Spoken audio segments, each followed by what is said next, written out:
Hey guys, my name is Elijah, and in this tutorial I will show you how to use voice typing in Google Documents.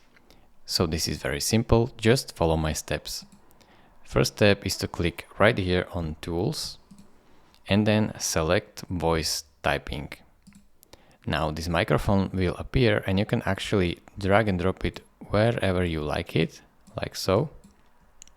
And here you can select the language. So select the language that you are speaking in.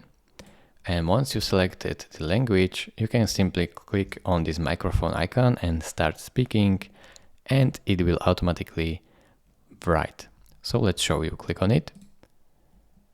Hey guys, my name is Elijah, and this is how you can voice type in Google Docs. It is really this simple. Thank you for watching. If this video was helpful to you, consider subscribing and liking this video, and I will see you in the next tutorial. Bye bye.